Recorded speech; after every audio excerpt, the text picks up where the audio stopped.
Blood on the cobblestones. A life shattered, a city gripped by fear. Rain lashed the cobblestones, reflecting the city's fear.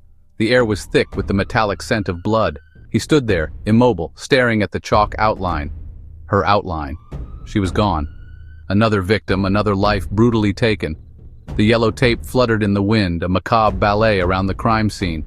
Her bright red scarf lay crumpled, a splash of color against the gray. He knew that scarf.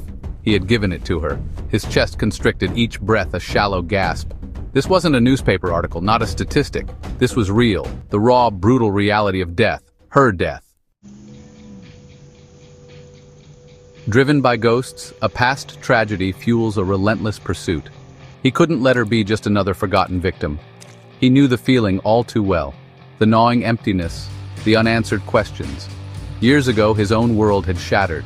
His wife snatched away, her killer never found. The pain was a constant companion, a dull ache that intensified with every unsolved murder. He had promised himself then, standing by another grave, that he would fight for justice. This time, he would be the one to hunt.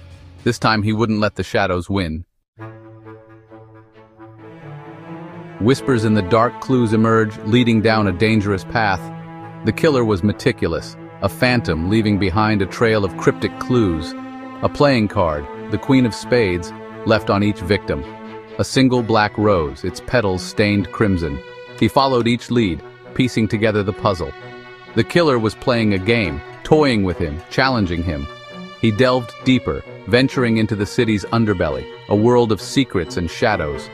Every dead end fueled his determination. He wouldn't let the killer win. He wouldn't let another innocent life be extinguished.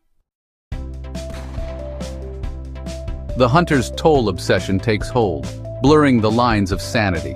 Days bled into nights. Sleep became a luxury he couldn't afford. The walls of his apartment seemed to close in, suffocating him with the weight of his obsession. He saw her face everywhere, in the crowds, in his dreams, in every shadow. The line between hunter and hunted blurred, the darkness seeping into his soul. He pushed away his friends, his family. They didn't understand. They couldn't understand the fire that burned within him, the need for justice that consumed his every thought. Face to face. A chilling encounter, a desperate struggle for survival. The abandoned warehouse stood at the edge of the city, a monolith of decay. He could feel it, a primal certainty.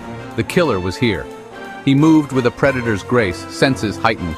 The air was thick with the stench of death, a familiar scent, a sound, a flicker of movement in the shadows. Their eyes met, a cold, calculating